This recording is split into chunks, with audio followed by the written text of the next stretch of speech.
안녕하세요. 중국 전문 채널 찐종토입니다.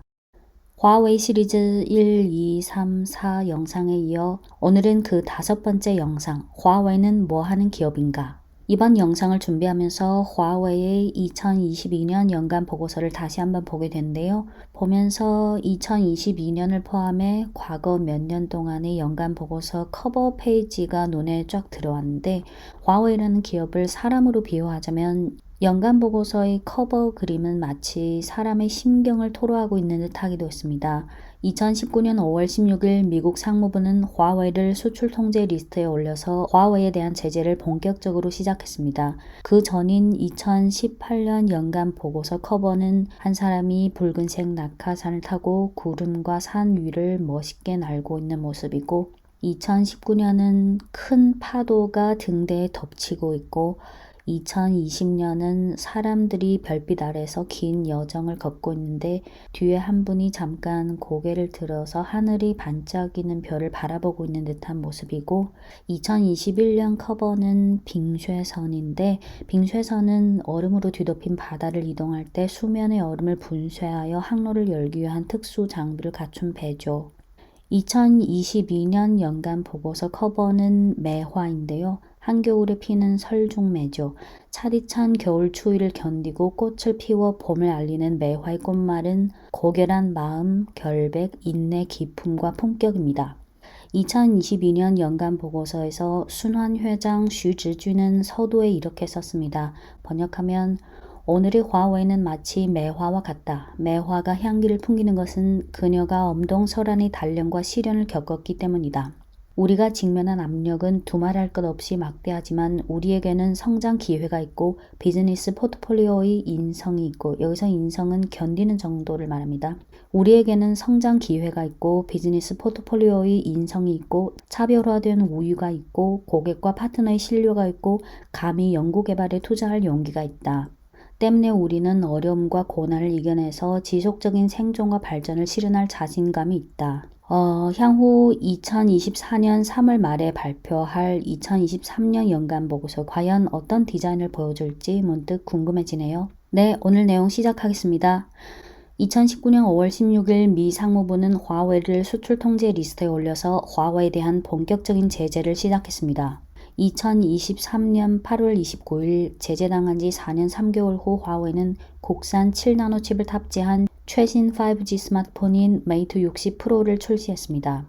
미 상무부 장관이 8월 27일부터 30일까지 방중했는데, 방중 기간인 8월 29일에 메이트 60 프로를 출시했습니다. 메이트 60 프로의 출시는 중국이 7나노에 있어서 이미 0에서 1의 돌파를 실현했다는 것, 미국이 그동안 자국뿐만 아니라 동맹들까지 이용해 진행한 대중국 반도체 제재로는 중국의 국산화의 발걸음을 막을 수 없다는 것, 미국의 대중 반도체 제재는 사실상 실패했다는 것을 말해줬습니다. 화웨이가 메이트 60 프로를 출시한 날짜가 8월 29일인 것은 러먼도 미 상무장관의 방중과 연관됐는데요. 미 상무장관이 8월 27일부터 30일까지 방중했는데, 방중 직전까지만 해도 러먼도는 만약 화웨이가 계속 첨단 과학기술에서 연구개발을 계속한다면 미국은 더 엄격한 제재 조치를 취할 것이라는 발언을 누차했고, 방중 기간에 그는 무역 제재를 철회할 의향이 아예 없다고 했습니다. 8월 29일 화웨이가 메이트 60 프로를 출시한 직후 중국의 어떤 네이티즌이 그냥 재미로 미 상무장관인 러먼도가 화웨이 메이트 60 프로의 글로벌 홍보 모델이 됐다는 걸 풍자적으로 표현한 그림들입니다. 8월 말 방중을 마치고 귀국한 러먼도는 청문회에 2번 들어간데, 하나는 9월 19일 하원 청문회, 하나는 10월 4일 상원 상무위원회 청문회입니다. 9월 19일 하원 청문회 때 질문과 답변을 보겠습니다.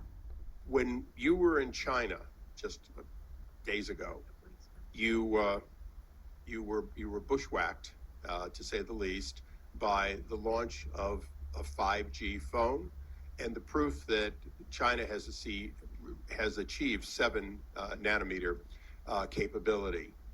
That wasn't an accident. They chose you as an important symbol of their accomplishment. The tools that are at your disposal, one of them clearly to stop the export of technology that allows exactly what has just occurred to occur. The other one, though, is the one I want to focus on for a moment. even though the Undersecretary for Intellectual Property, the PTO director, is somewhat independent, still falls under yours, and the coordination is uniquely yours as the Secretary. My question to you is, 3 of the top 10 patent recipients last year were Chinese. Only 1 was American. The reality is that Huawei, a company not able to do business in the United States, continues to receive, in often clandestinely through proxies, they continue to receive royalties because they are in fact patenting the technology. And there were a couple people that talked about trees and valleys. I'm from Telecom Gulch, San Diego. We are extremely concerned that your administration has to find a way to block in a different way. It's not just about a particular device going to China from Lam or some other entity. The reality is that if China is allowed to create blocking and revenue technology in 5G, in telecommunication, in a host of areas as they are, the patent system, both directly through real innovation and through what I would call AI blocking, in other words, coming up with patents that envision things that they haven't really reduced to practice, will be used against us to thwart us. What can you do with the combination of those and other tools? Yeah. So let me say this. I would welcome to come sit with you if you have ideas for our consideration. We're trying to use every single tool at our disposal, BIS, enforcement, patents, to deny the Chinese an ability to, get intellectual property, to advance their technology in ways that can hurt us. I was obviously, I don't know what the right word, upset, when I saw the Huawei announcement. The only good news, is there is any, is we don't have any evidence that they can manufacture 7 nanometer at scale. And although I can't talk about any investigations specifically, I promise you this. Every time we find credible evidence that any company has gone around our export controls, we do investigate. But as it relates to IP, I'll come sit with you, or have Kathy Vidal come sit with you. If you have ideas for how we can tighten it up, I want to hear them. Well, I have. 10월 4일 상원 상무위원회 청문회에서의 질문과 답변을 보겠습니다. Finally, I want to talk about Huawei. Export controls on AI technology. Details about what they seem to have accomplished, what Huawei has seemed to accomplish. Details of that remain unclear. Mm-hmm. We have a particular interest in our appropriations process in the Bureau of Industry and Security within your department. There was a significant funding boost in FY 2023. I want to get to my question in the next few seconds that I have. What gaps remain in U.S. technology export restrictions that may have allowed a targeted company to manufacture an advanced semiconductor? Okay, this is a critical thing, and we should visit when we have more time. Let me just say, the reports about Huawei are incredibly disturbing. And although I can't comment on any investigations, I promise you, we take every credible threat seriously and investigate to the fullest wherever we think there is some credible allegation that a company has done an end run around our export controls. We need different tools. I'm supportive of the GUARD Act, which would, and the Restrict Act, which would codify our ICTS authorities. We need that to have a comprehensive approach to go after connected apps. We would need resources additionally to do that. I think we need additional resources around enforcement to do exactly what you're talking about. And candidly, the threat is different today. The threat from China in 2023 is different than the Cold War threats of decades ago. It is technology, it is AI, it is moving fast. And so I would welcome a broader discussion with you around how we modernize what we do and how we properly fund what we do.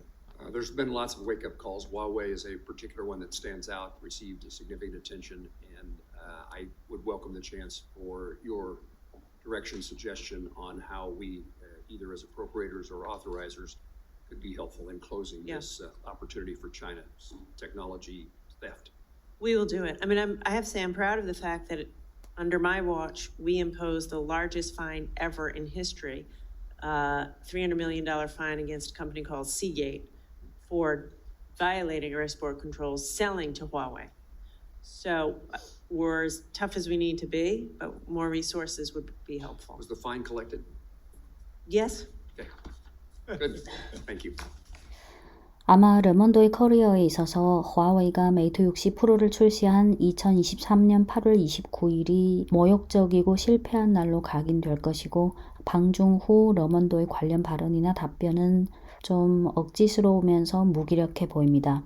과거 영상 중 화웨이 시리즈 3번 영상을 보신 분들은 렌정페이와 그의 화웨이가 왜 미국 제재를 돌파할 수 있었고 왜 성공한 기업으로 거듭날 수 있었는지 이미 어느 정도 느끼셨을 겁니다. 메이트 60 프로 판매 개시 약 한 달 후인 2023년 9월 25일 화웨이 추계 신제품 발표회가 열렸습니다. 발표회 날짜를 9월 25일로 정한 이유는 주로 다음 세 가지가 있는데요. 첫째는 2018년 12월 1일 미국이 캐나다에 지시해 화웨이 창업자 렌정페이 장녀이자 화웨이 CFO인 멍완조를 밴쿠버 공항에서 억류했고 2년 10개월 후인 2021년 9월 25일 멍완조가 무죄 무벌금으로 석방돼 귀국했기 때문에 2023년 9월 25일은 멍완조 귀국 2주년인 날입니다. 두 번째 이유는 8월 29일 메이트 60 프로 출시 이후 중국에서 관련 전문가들이 바로 폰 해체를 통해 중국산 7나노 칩이라는 것을 확인했고 그 후 캐나다, 미국 등 나라의 전자제품 해체 전문 기관에서도 잇따라 해체를 통해 중국산 7나노 칩이라는 것이 확인됐는데요. 8월 29일 메이트 60 프로 판매 개시 후 미국은 당분간 별다른 액션이 없었습니다.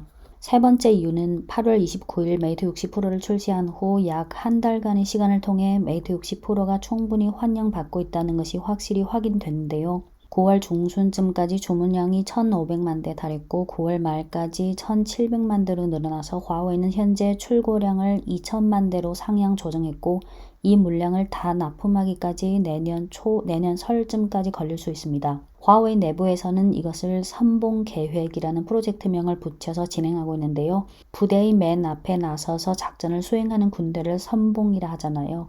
8월 29일부터 메이트 60 프로를 시작으로 해서 메이트 60, 메이트 60 프로 플러스, 그리고 메이트 X5 등 몇몇 주요 모델을 시작으로 해서 시장의 반응을 테스트하는 동시에 중국 시장에서 아이폰과의 경쟁에서 일종의 기선 제압하는 효과를 얻을 수 있습니다.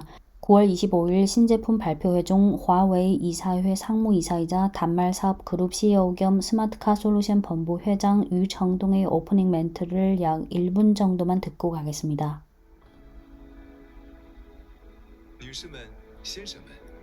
Ladies and gentlemen, 화웨이 상무이사, 단말부문 CEO 겸 스마트카 솔루션 본부 회장 유정동을 환영하겠습니다.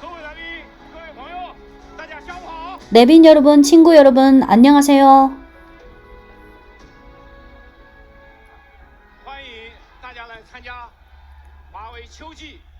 화웨이 추계 신제품 발표회에 오신 걸 환영합니다. 오늘은 특별한 날입니다. 우리 전국 인민들의 화웨이에 대한 전폭적인 지지에 특별히 감사드립니다. 특히 저희 선봉계획 출범 이래 제품이 출시된 후 여러분들이 사랑과 신뢰를 많이 얻었는데 저희는 지금 추가 근무로 긴급 생산해서 더 많은 분들이 저희 제품을 사용할 수 있도록 노력하고 있습니다.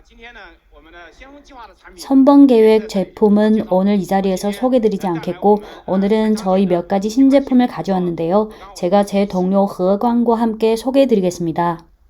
네, 오프닝 멘트는 여기까지만 보여드리고 유정동이 오늘은 선봉계획 제품은 이 자리에서 소개해드리지 않겠다라고 한 것은 8월 29일 메이트 60 프로 출시 이후 9월 25일 발표회까지 메이트 60 프로의 뜨거운 시장 반응은 이미 충분히 확인됐고 약 한 달간 많은 전문 인력과 소비자들의 테스트를 통해 이 폰의 스펙부터 각종 혁신 기능 그리고 국산 칩까지 이미 충분히 전파됐고 확인됐기 때문에 9월 25일 발표회에서 굳이 그걸 구구절절 다시 반복할 필요가 없었습니다. 2시간의 발표회를 제가 처음부터 끝까지 다 봤는데요. 우선은 신제품 발표회이기 때문에 각종 소비자 대상 신제품을 어필하는 자리죠. 유정동 사장이 화면에 있는 제품을 중점적으로 소개했고, 이어서 단말 부문 최고 운영 책임자 허강이 제품별 스펙과 성능을 일일이 자세히 소개했습니다.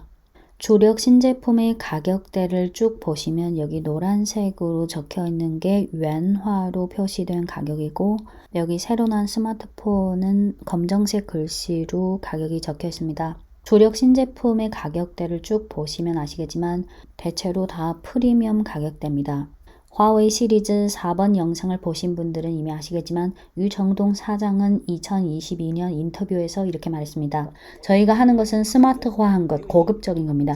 중저급 제품을 만든다면 저희는 아주 많이 팔 수 있는데 그건 의미가 없죠. 그건 돈이 안 되고 이익이 없고 저희를 발전하게 하지 않아서 소용이 없어요. 그래서 우리가 만드는 건 우리 조직을 고고할 때 상업적 이익이 있어야 할 뿐만 아니라 사실 또 하나는 핵심 능력의 구축, 미래에 얼마나 더 멀리 갈 수 있느냐입니다. 만약 누군가 저에게 화웨이가 이번 발표회에서 중국과 세계에 전하고자 하는 메시지가 무엇인가, 화웨이는 도대체 뭐 하는 기업인가 라고 질문한다면 저는 다음 PPT 한 5장, 6장으로 답할 것입니다. 하나, 둘, 셋, 넷, 다섯, 6. 지금부터 하나하나 전개하겠습니다. 우선 2022년 화웨이 매출 구성을 고객 기준, 산업 기준, 지역 기준 등 3개 분류 기준으로 보겠습니다. 고객별로 분류하면 매출에서 통신사 대상 부문이 44.2%, 기업 대상 부문 20.7%, 개인 소비자 대상 단말 부문 33.4%를 차지했습니다. 산업별로 분류하면 매출에서 정보통신기술 ICT 인프라가 55.1%, 소비자 단말 제품 33.4%, 디지털 파워 7.9%, 클라우드 컴퓨팅 7.1%, 인텔리전트 오토모티브 솔루션 0.3%, 산업별 사업에 구체적으로 어떤 것이 포함된지는 여기서 전개하지 않겠습니다. 화웨이 홈페이지에 2022년 연간보고서 중문, 영문 2개 버전이 있습니다. 이어서 지역별로 분류하면 매출 중 중국 62.9%, EMEA 즉 유럽, 중동, 아프리카 지역을 합산해서 23.2%, 아시아 태평양 지역 7.5%, 이게 2022년 매출 구성이라서 2023년에 새로 발생하기 시작한 매출이 당연히 포함되지 않고 2023년 현재 진행 중인 사업, 준비 중인 사업은 아직 포함되지 않습니다. 네, 이어서 다음 화면을 보겠습니다. 화웨이 매출에서 소비자 대상 단말 제품이 차지하는 비중은 2016년 43.6%, 17년 31.9%, 18년 45.1%, 19년 34%, 2020년 3.3%, 2021년 49.6%, 2022년 31.4%인데요. 이 화면은 8월 29일 메이트 60 프로 출시 후 잇따라 출시한 프리미엄 폰들이고 그 밑에 검정색 배경 제품은 9월 25일 신제품 발표회에서 중점적으로 소개된 제품들입니다. 화웨이가 이번에 중점적으로 어필하고 있는 제품은 프리미엄 스마트폰에서 시계, 스마트 TV, 패드, 펜슬, 키보드, 무선 이어폰, 스마트 안경, 워치, 라우터 그리고 전기차까지. 이어서 다음 화면을 보시면 스마트폰이든 패드든 펜슬이든 무선 이어폰이든 워치든 다 애플을 타깃으로 경쟁하는 구도이고 9월 25일 발표회에서도 화웨이 각 주력 제품들의 스펙과 성능을 설명할 때 모두 애플 제품과 일일이 비교하면서 설명했습니다. 화웨이는 소비자향 제품에선 프리미엄으로 간다는 게 명확합니다. 모든 제품이 다 프리미엄 가격대라는 게 아니라 기존의 일반 가격대 제품 라인도 계속 가져가지만 애플을 타깃으로 하는 프리미엄 라인을 본격적으로 다시 키워서 경쟁한다는 겁니다. 중국 시장을 고려하든 해외 시장을 고려하든 맞는 전략이라고 봅니다. 여기까지만 보면 화웨이가 일단 중국 시장에서 스마트폰이나 패드 등 제품에서 애플과 본격적으로 경쟁하겠다는 명확한 의지를 알 수 있지만 화웨이라는 기업을 파악할 때는 9월 25일 발표회에서 보여준 그 제품 정도만 보고 단순하게 생각해서는 안 됩니다. 7나노 칩 국산화를 포함해 화웨이 이번 메이트 60 프로 출시 및 이번 발표회를 통해 저는 상업 가치, 밸류 체인, 미국 주식, 스토리텔링, 그리고 정보 수집 능력 등 몇 가지 측면에서 생각하게 됐는데요. 첫째, 상업 가치 측면에서 생각해 보겠습니다. 단순히 메이트 60 프로 주문량으로만 계산해 보면 최저 단가가 6,499위안, 예비 출고량이 2천만 대라고 하니까 곱하면 1,300억 위안에서 1,400억 위안, 원화로 환산하면 24조 원에서 26조 원의 매출이 발생하게 됩니다. 그 외에 메이트 X5와 메이트 60 RS도 주문량이 이미 몇백만 대에 달했기 때문에 다 합치면 1,900억 위안, 원화 약 35조에 달할 수 있습니다. 화웨이 시리즈 3번 영상을 보신 분들은 아시겠지만 화웨이는 번 돈으로 미래 과학기술에 투자합니다. 물론 더 많은 매출을 올리는 것도 중요하지만 여기서 중요한 것은 이익 배분 문제인데요.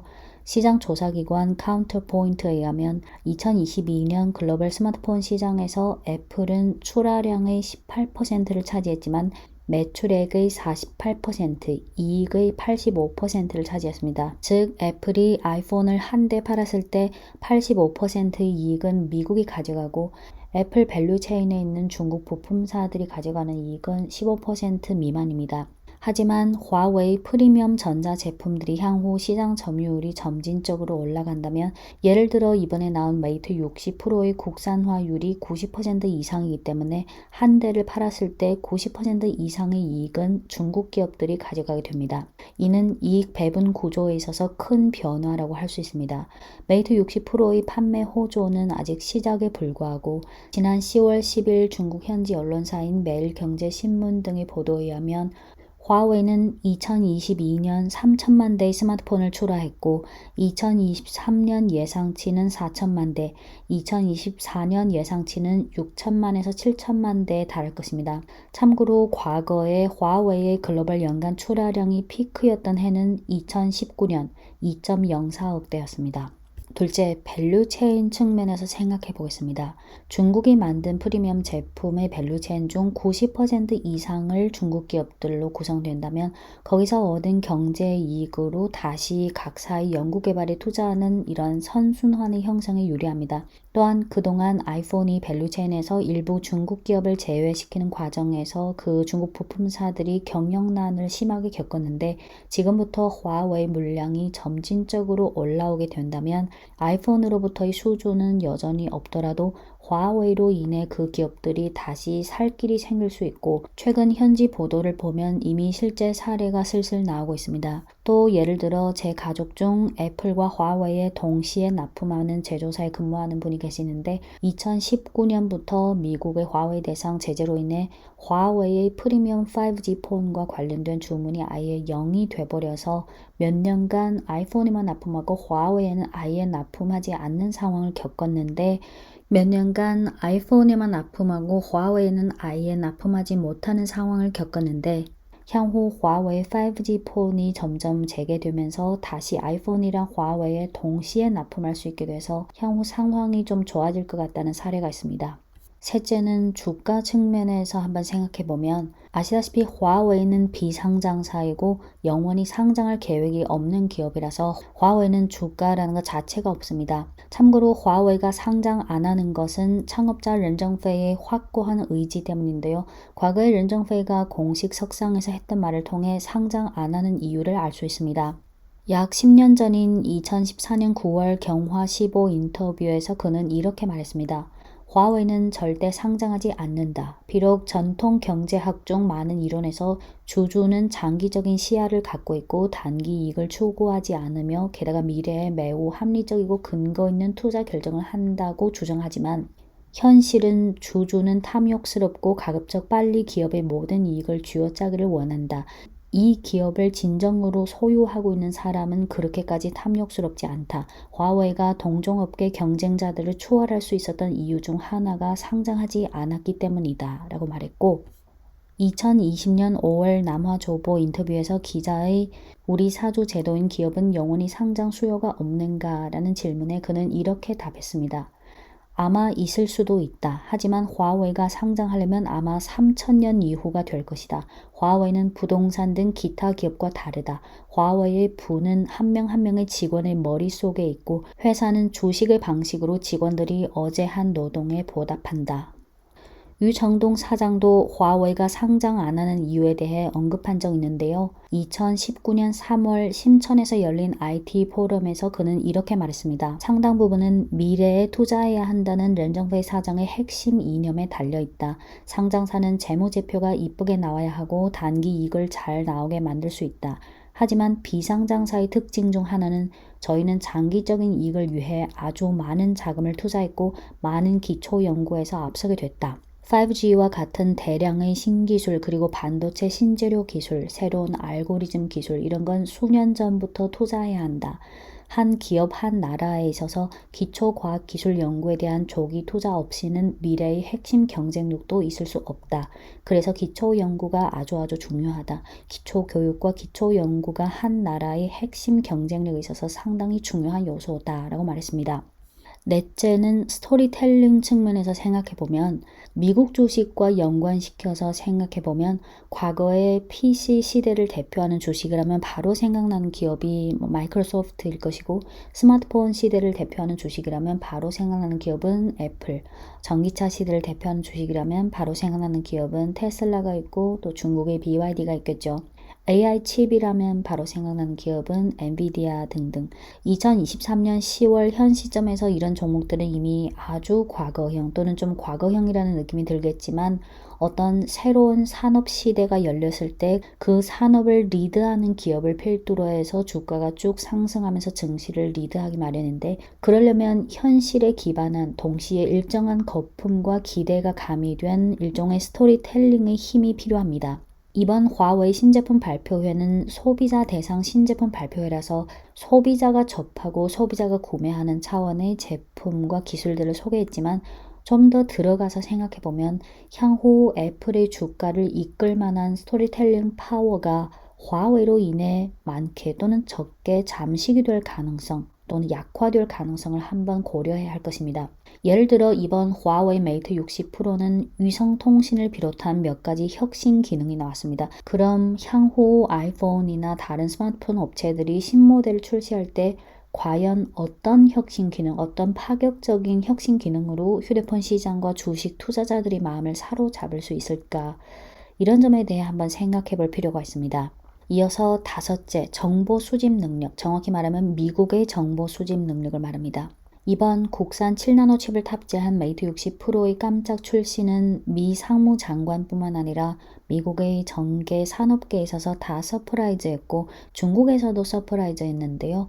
올해 3월 말에 열린 화웨이 2022년 연간보고서 발표회 당시 기자 질문과 화웨이 부회장 겸 순환회장인 슈지준의 답변을 들어보겠습니다. 바로 옆에 앉은 부회장 겸 CFO인 멍완조의 표정에 주목하면서 보세요. 화웨이 휴대폰은 언제 5G 칩을 다시 탑재할 수 있고 언제부터 5G 폰의 생산을 재개할 수 있습니까? 만약 화웨이의 5G 폰 구매를 기대하자면 미국 상무부의 승인을 기다려야 합니다. 거기서 5G 칩을 허가해 주면 저희는 5G 폰을 생산할 수 있습니다. 지난 8월 29일 화웨이가 국산 7나노 칩을 탑재한 메이트 60 프로를 출시한 후에야 사람들은 그제야 8월 말에 출시했으니까 3월엔 그걸 위해 한창 열심히 준비할 때였지. 그럼 3월 슈지준 부회장이 답했을 때 멍완조우가 계속 웃고 있었던 것은 아마 슈지준 부회장이 당시 기자 질문에 거짓말로 답하는 게 좀 웃겨서 그랬지 않았을까 라고 많은 사람들이 추측했습니다. 지난 3월 연간보고서 발표회 당시 멍완조우가 말했던 내용이 재조명됐습니다. 그는只要我们持续奋斗永不言败我们的每一分光阴和每一份付出都不会白费我们不一定能成功但我们向死而生怎么能不成人이라고 말했는데요. 번역하면 우리가 절대 실패란 없다라는 각오로 계속 분투하기만 한다면 지금 우리가 노력하는 1분 1초와 헌신은 결코 헛되지 않을 것이다.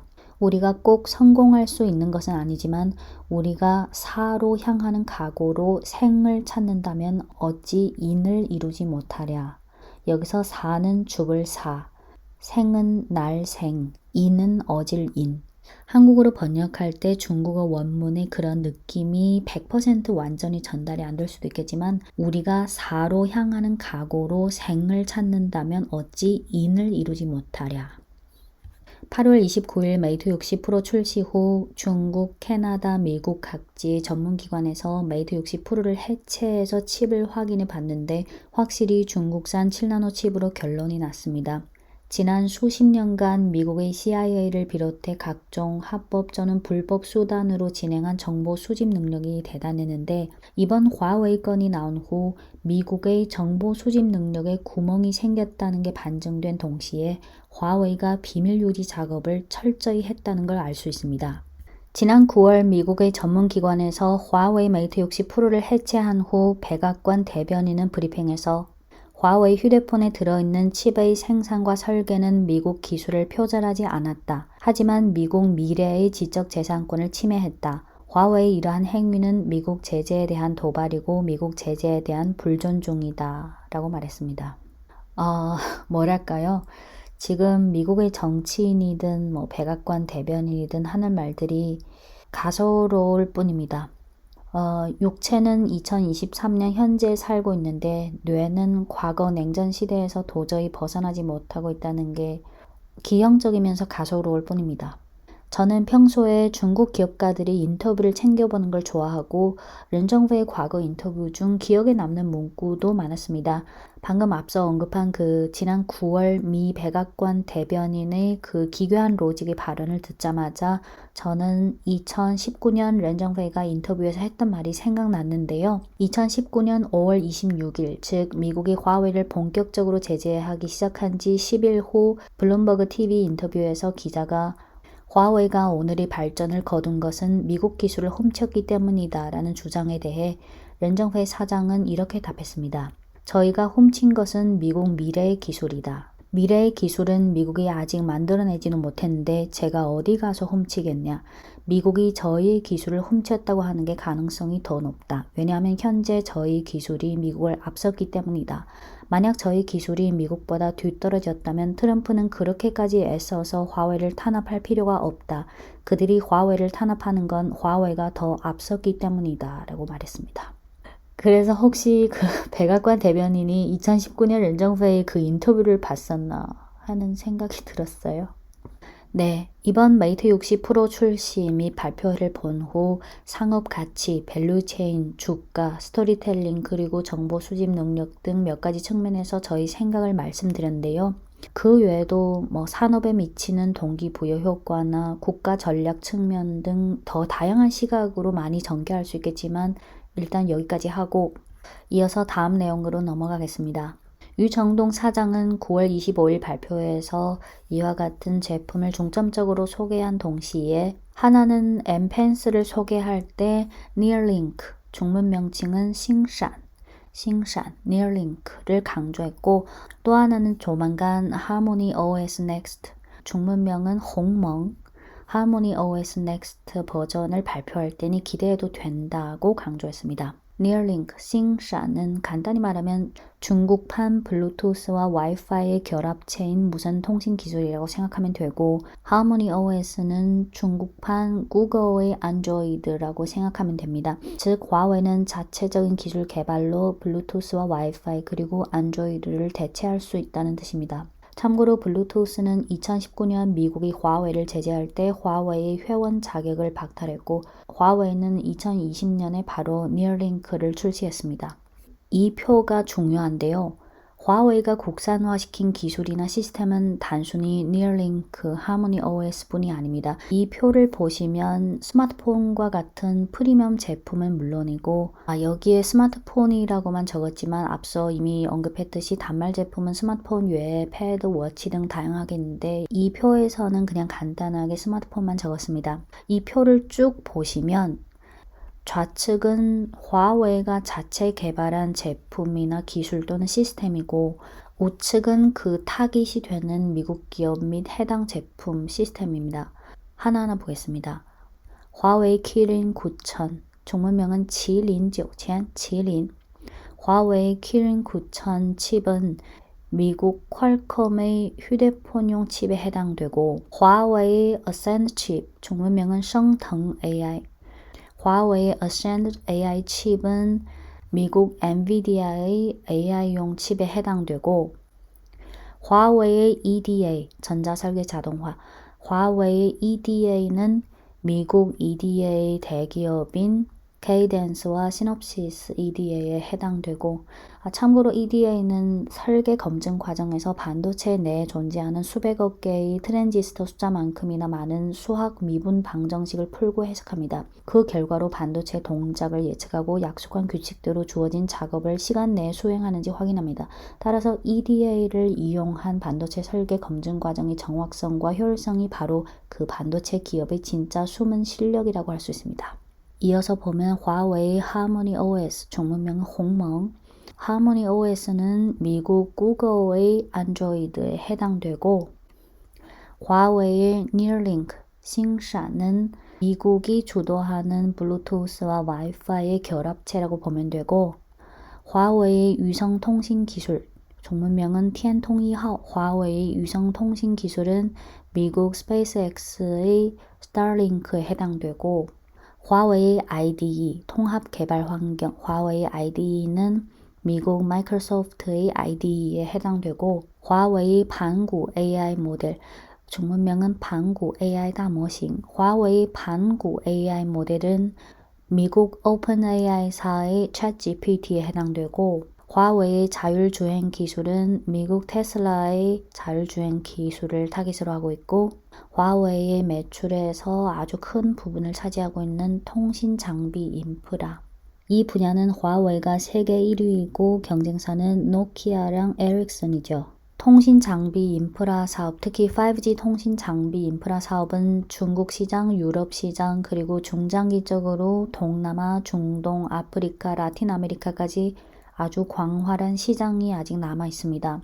최근에는요, 지난 10월 10일부터 11일까지 두바이에서 제14회 글로벌 모바일 브로드밴드 포럼이 열렸는데 포럼에서 화웨이가 세계 첫 5.5G 제품 솔루션을 발표했습니다.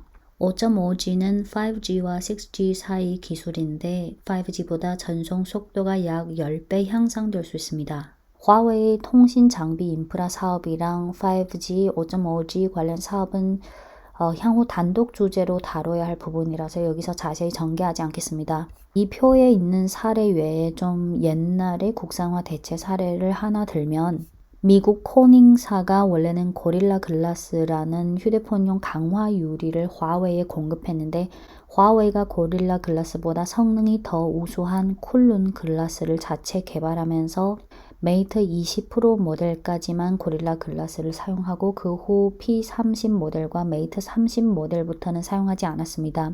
이번에 출시한 프리미엄 폰인 메이트 X5의 광고 영상에서도 화웨이 쿨룬 글라스의 우수한 기능을 강조했는데요. 광고 영상 2개만 보고 갈게요. 합쳐서 한 80초 정도 됩니다. 3,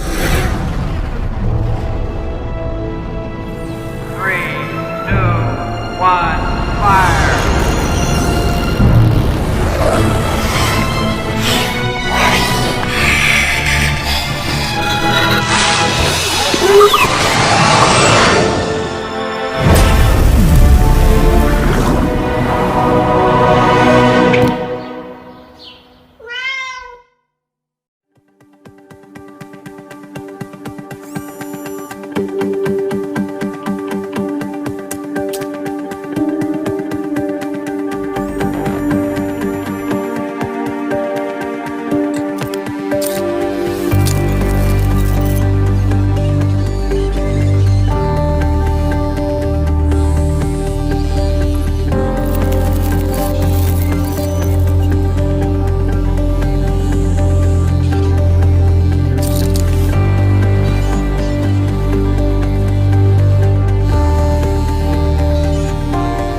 그 외에도 국산화 사례가 더 있지만 화웨이에 대해 잘 아시는 분들은 아시겠지만요.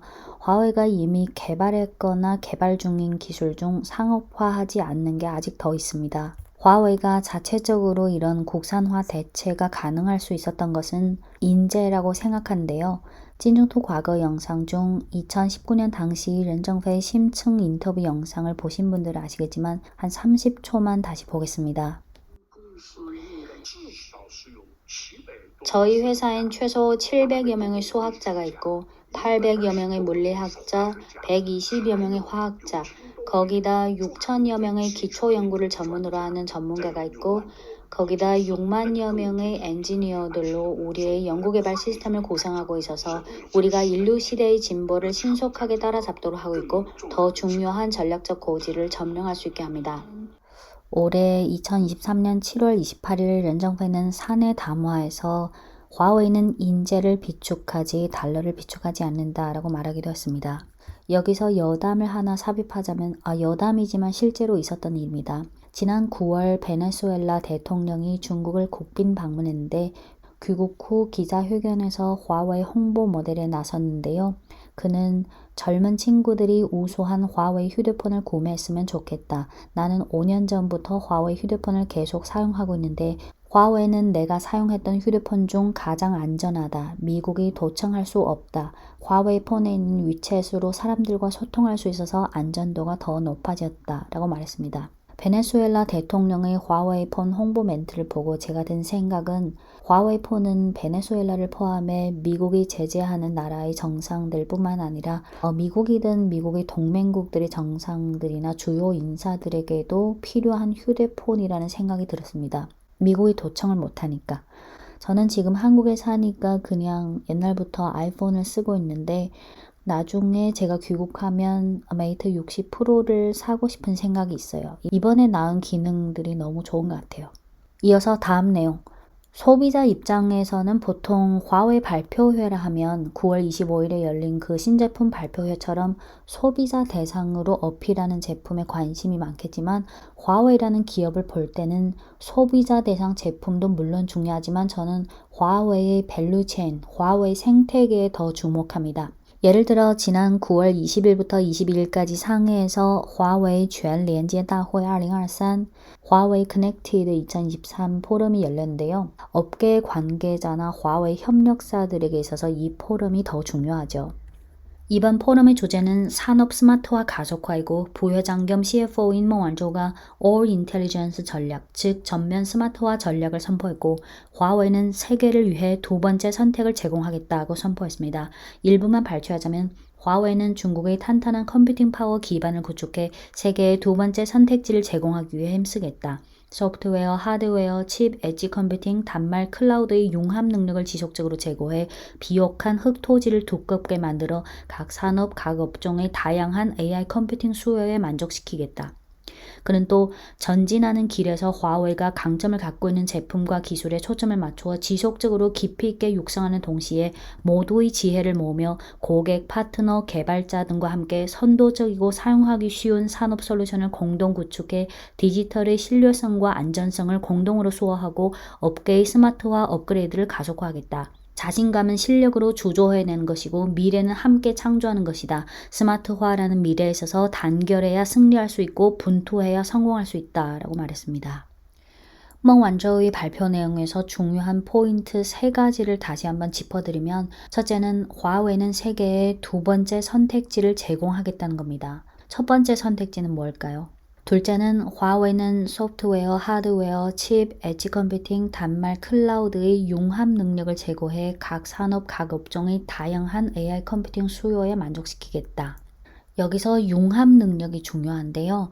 앞서 보여드린 이 그림에서도 알 수 있다시피 미국 기업의 경우에는 소프트웨어, 하드웨어, 칩, 단말, 클라우드 이렇게 각각 다른 회사가 주요 사업으로 영위하고 있는데 화웨이 같은 경우는 소프트웨어, 하드웨어, 칩, 엣지 컴퓨팅, 단말, 클라우드 등 여러 파트를 하나로 융합시켜서 다양한 AI 컴퓨팅에 만족시키는 이런 장점을 갖고 있습니다.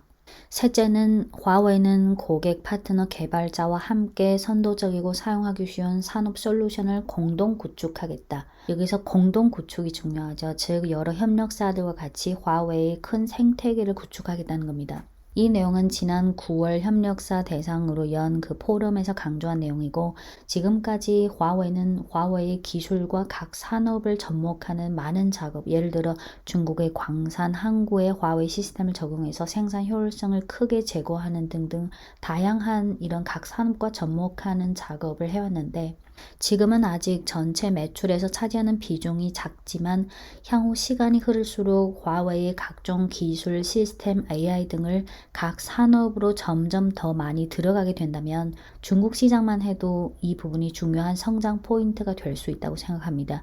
그리고 중국 시장을 시작으로 해서 일단 중국 시장에서 이 사업을 확실히 성숙화시킨 후 또 그 외에 다양한 해외 시장으로 적용할 수 있죠.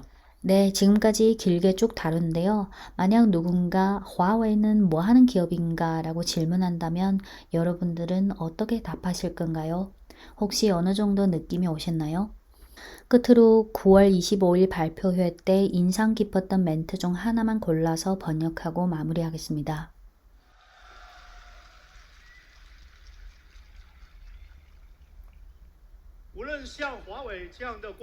화웨이와 같은 기업이든 제가 탐복하는 대가들이든 다 하나의 스토리를 얘기하고 있습니다. 비범하게 태어나는 것이 아니라 용감하게 비범해지는 것이다. 시대는 우리를 필요로 합니다. 이러한 선구자들이 돌파하고 변화시키고 창조하는 걸 필요로 합니다. 不是天生非凡而是敢于非凡 비범하게 태어나는 것이 아니라 용감하게 비범해지는 것이다. 또는 감히 비범해지는 것이다. 또는 과감하게 비범해지는 것이다. 라고 번역할 수 있습니다. 본 영상이 화웨이라는 기업을 평면이 아닌 입체적인 시각, 동태적인 시각으로 보는데 도움이 되었으면 좋겠고요. 화웨이는 향후에도 우리에게 계속 서프라이즈를 줄 능력이 있는 기업이라서 향후 상황을 봐가면서 화웨이 시리즈를 계속 이어가도록 하겠습니다. 네, 이상 찐종토였습니다.